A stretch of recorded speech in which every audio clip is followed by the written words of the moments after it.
नमस्कार दोस्तों, आप सभी का अपने YouTube channel simple way study पे स्वागत है। दोस्तों, एक नई वीडियो की शुरुआत करते हैं और इस वीडियो में हम मार्च 2024 की सभी महत्वपूर्ण योजनाएं एवं अभियान देखेंगे। ठीक है, तो स्कीम एंड कैंपेन्स इसमें हम देखेंगे। तो दोस्तों, टॉपिक वाइज करंट अफेयर्स का ये हमारा तीसरा वीडियो है। चलिए वीडियो की शुरुआत करते हैं। सबसे पहला प्रश्न है, किस केंद्रीय मंत्रालय द्वारा मनरेगा के तहत अकुशल श्रमिकों की मजदूरी में वृद्धि करने की घोषणा की गई है?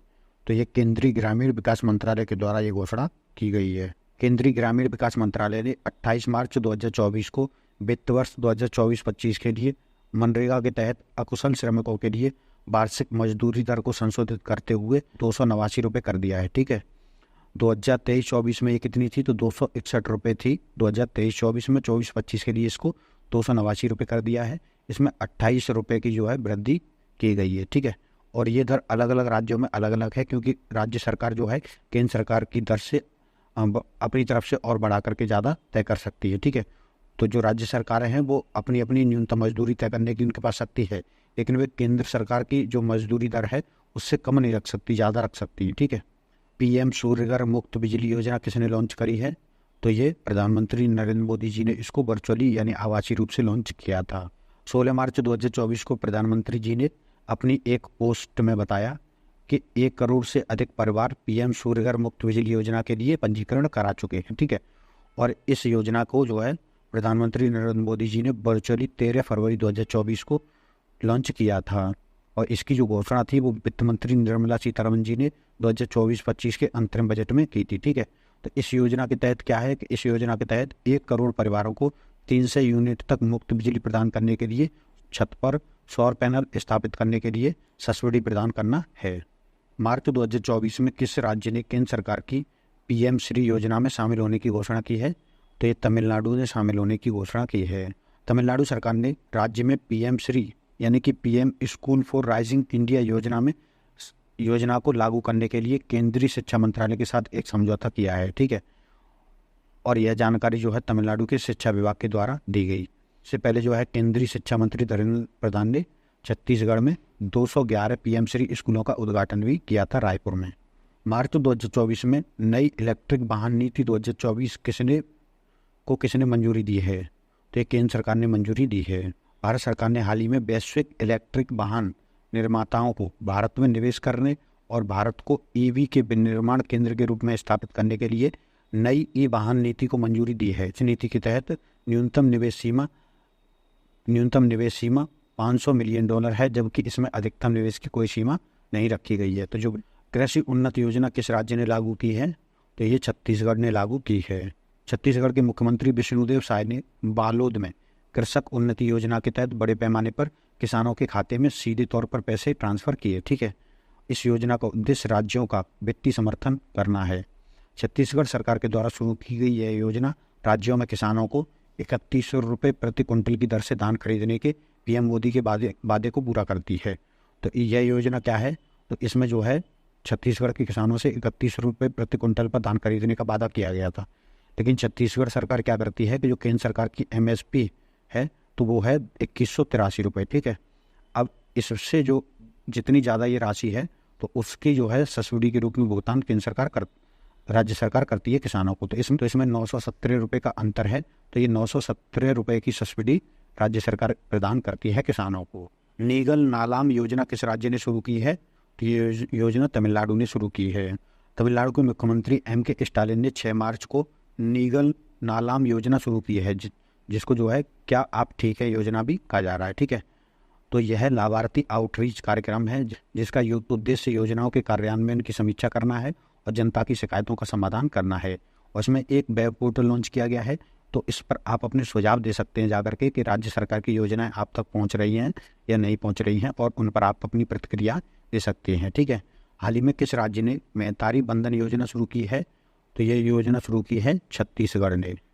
PM नरेंद्र मोदी जी ने वाराणसी से वर्चुअली छत्तीसगढ़ की मैतारी बंधना योजना की शुरुआत की। ठीक है, और इस योजना के तहत छत्तीसगढ़ की महिलाओं को आर्थिक सहायता के तौर पर 1000 रुपये प्रति माह की राशि प्रदान की जाएगी। यह योजना राज्य की सभी पात्र महिलाओं को लाभ प्रदान करेगी जिनकी आयु 1 जनवरी 2024 तक 21 वर्ष से अधिक है। इसमें विधवा, तलाकशुदा और परित्यक्त महिलाएं भी शामिल होंगी।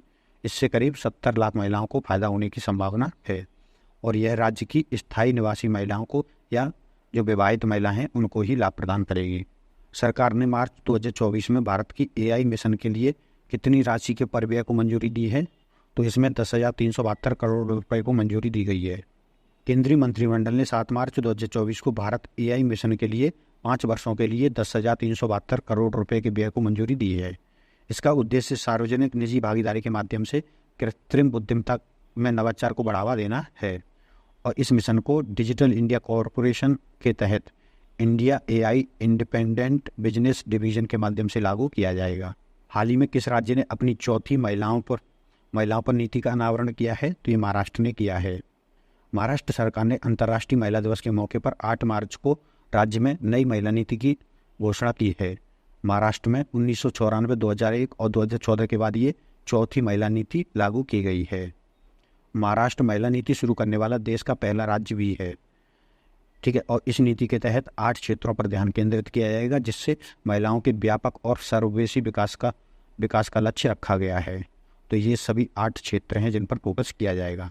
केंद्र सरकार ने मार्च 2024 में प्रधानमंत्री उज्ज्वला योजना के लाभार्थियों के लिए कितने वर्ष के लिए सब्सिडी बढ़ाई है?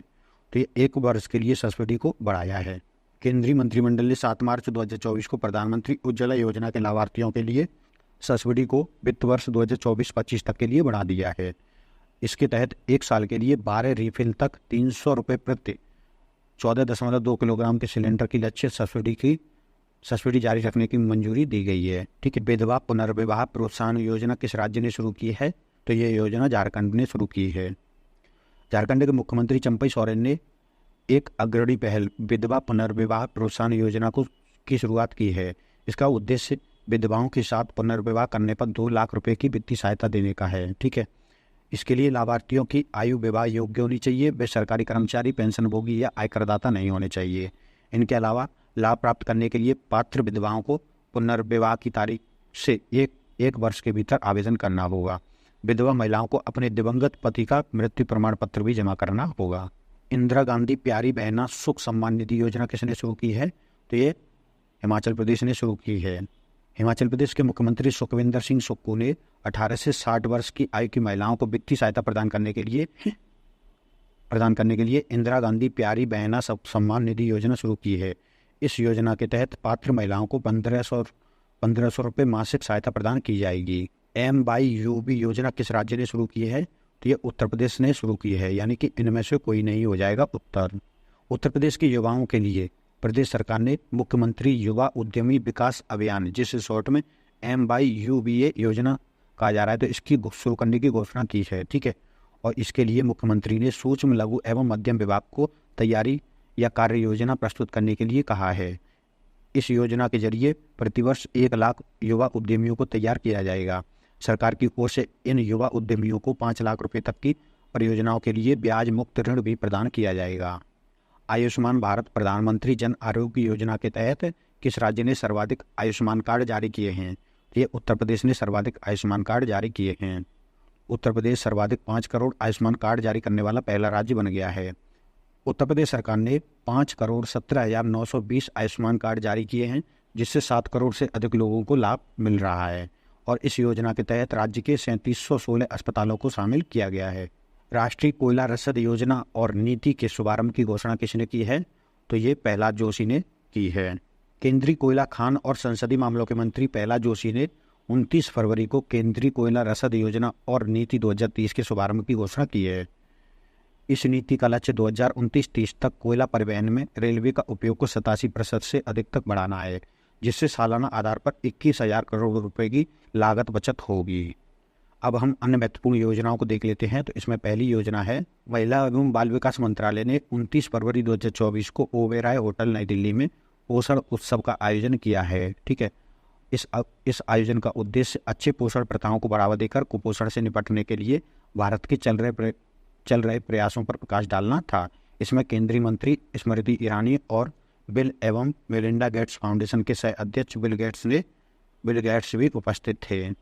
नागालैंड सरकार ने परिवार के मुखिया के असामयिक निधन के कारण होने वाले वित्तीय बोझ को कम करने के लिए एक पूर्ण वित्त पोषित मुख्यमंत्री सार्वभौमिक जीवन बीमा योजना का अनावरण किया है।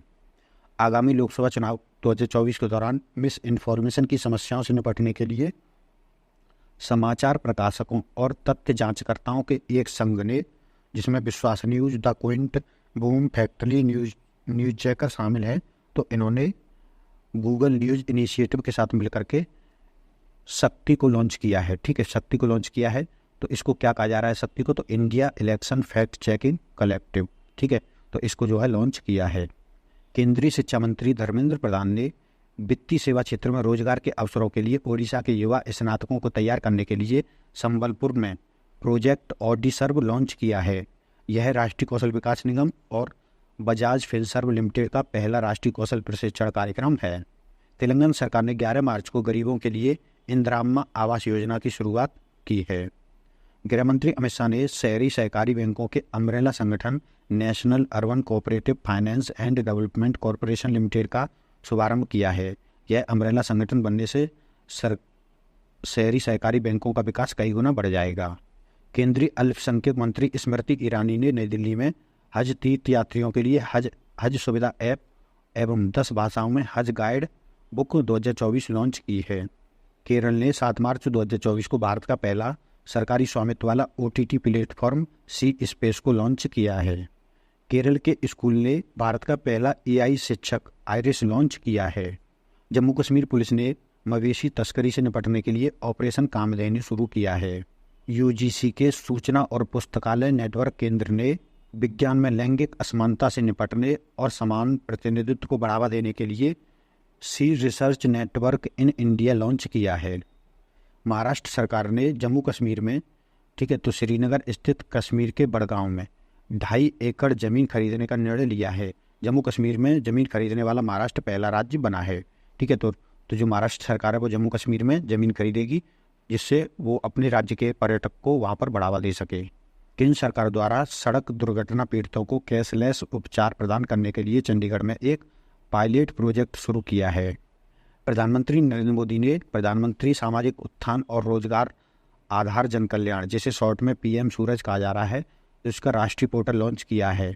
और ये वंचित वर्गों के 1 लाख पात्र उद्यमियों को ऋण सहायता प्रदान करने की भी मंजूरी इसके साथ दी गई है। महाराष्ट्र सरकार ने अहमदाबाद का नाम बदलकर अहिल्या नगर कर दिया है। दिल्ली के शालीमार बाग में महर्षि आयुर्वेद अस्पताल ने सोमादा आयुर्वेदिक किचन नाम से भारत का पहला आयुर्वेदिक कैफे शुरू किया है। चुनाव आयोग ने हिमाचल प्रदेश में कम मतदान वाले 414 मतदान केंद्रों को लक्षित करते हुए मिशन 414 शुरू किया है। गुजरात के शिक्षा राज्य मंत्री प्रफुल्ल पनसेरिया ने सूरत में ऑनलाइन लर्निंग प्लेटफॉर्म शिक्षा रिफॉर्म लॉन्च किया है। यह गुजरात सरकार का माइक्रोसॉफ्ट और एक प्रमुख फिनिश विश्वविद्यालय के साथ सहयोगात्मक प्रयास है। तो दोस्तों, ये थी हमारी मार्च 2024 की सभी महत्वपूर्ण गवर्नमेंट स्कीम्स एंड कैंपेन्स। इस वीडियो में फिलहाल इतना ही। अगर आपको ये वीडियो पसंद आया है तो वीडियो को लाइक कर दीजिए, चैनल को सब्सक्राइब कर लीजिए एवं अपने दोस्तों तक भी शेयर कर दीजिए। धन्यवाद।